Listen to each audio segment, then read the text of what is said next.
कोल्हापूरच्या सहकार क्षेत्रात मोठा राजकीय स्फोट होण्याची चिन्ह दिसत आहेत. गोकुळ दूध संघाच्या निवडणुकीआधीच पडद्यामागे सुरू आहेत गुप्त हालचाली. एका रात्रीत अधिकाऱ्यांची बदली, सभासदांच्या चौकशीचे आदेश, नेत्यांच्या गुप्त भेटी आणि मग चर्चा एका अदृश्य शक्तीची. ही निवडणूक आहे की सत्ता संघर्ष? महाडिक गटाला डावलण्याचा प्रयत्न होतोय का? आणि गोकुळवर प्रशासक बसवण्याचा प्लॅन सुरू आहे का? नमस्कार, मी कोमल. सकाळमध्ये आपलं स्वागत. आज आपण समजून घेणार आहोत गोकुळ दूध संघाच्या राजकारणामागचं संपूर्ण गणित, आणि त्यासाठीच हा व्हिडिओ शेवटपर्यंत पाहायला विसरू नका. गोकुळ दूध संघ म्हणजे कोल्हापूर जिल्ह्याच्या सहकार चळवळीचा कणा. हजारो दूध उत्पादक संस्था आणि लाखो लिटर दूध संकलनामुळे ही संस्था राज्यातील प्रभावशाली सहकारी संस्थांपैकी एक मानली जाते. मात्र गोकुळ जितका मोठा तितकंच मोठं त्याचं राजकारण. गोकुळचं राजकारण कसं चालतं?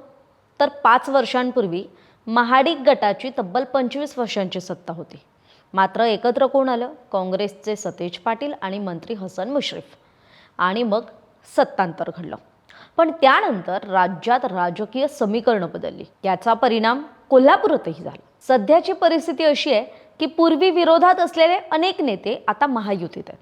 म्हणजे धनंजय महाडिक, मंत्री हसन मुश्रीफ, प्रकाश आबिटकर, नरके असे दिग्गज नेते हे महायुतीत आहेत. त्यामुळे गोकुळची निवडणूक ही महायुती म्हणून लढवण्याचा प्रस्ताव समोर आला. मात्र सूत्र सांगतात की या प्रस्तावाला सर्वांनीच प्रतिसाद दिलेला नाहीये. उलट काही संचालकांनी निवडणूक बिनविरोध करण्याच्या हालचाली सुरू केल्याची चर्चा आहे. त्यासाठी त्यांनी भेटीही घेतल्या. कुणाच्या?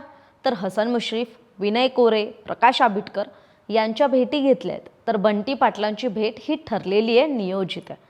मात्र या चर्चेत महाडिक गटाला स्थान दिलं गेलेलं नाही आहे.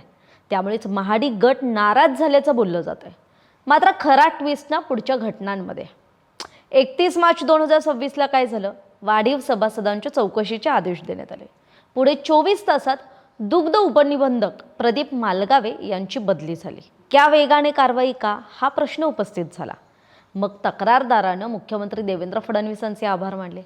त्यामुळे या प्रकरणात मुख्यमंत्री स्तरावर हस्तक्षेप झाल्याची चर्चा सुरू झाली. राजकीय वर्तुळात एकच चर्चा. हा संदेश होता का की भाजप आणि महाडिक गटाला डावलून किंवा वगळून गोकुळमध्ये काही चालणार नाही?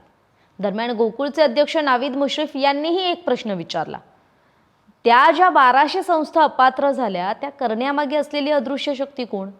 कारण 1200 सभासदांची याचिका न्यायालयात दाखल झाली आणि या याचिकेमागे कोण आहे यावर राजकीय वर्तुळात चर्चा सुरू आहे. शौमिका महाडिक. त्यामुळे महाडिक गट सक्रिय आहे का? आता या सगळ्यात आणखी एक मोठा धोका आहे. तो म्हणजे 14 मे 2026ला गोकुळ संचालक मंडळाची मुदत संपते. मात्र अजूनही मतदार यादीच तयार नाही आहे. कारण का? तर 5470 संस्थांपैकी 1108 संस्थांवर आक्षेप घेतले गेलेत आणि हे प्रकरण न्यायालयात आहे. दरम्यान अर्थसंकल्पीय अधिवेशनात एक महत्त्वाचा कायदे बदल झाला. नियम असा की मोठ्या दूध संघांची मुदत संपल्यावर प्रशासक नेमता येईल. म्हणजे निवडणूक वेळेत झाली नाही तर गोकुळवर प्रशासक बसू शकतो. म्हणजे आता प्रश्न निवडणुकीचा नाही तर प्रशासकाचा आहे. कारण प्रशासक आला तर सध्याच्या संचालकांची सत्ता संपेल.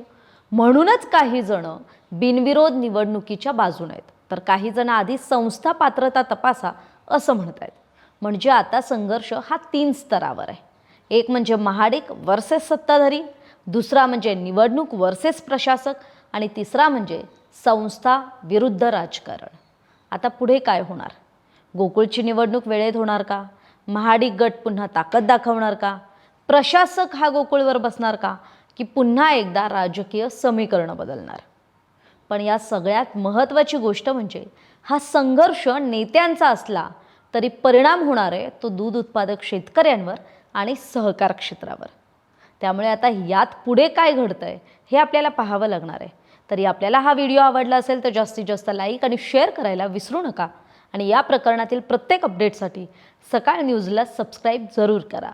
धन्यवाद. महाराष्ट्रातील सर्व बातम्यांचे विश्वासार्ह व्यासपीठ. सकाळच्या सर्व सोशल मीडिया प्लॅटफॉर्मला लाईक, फॉलो आणि सबस्क्राईब करा. तसंच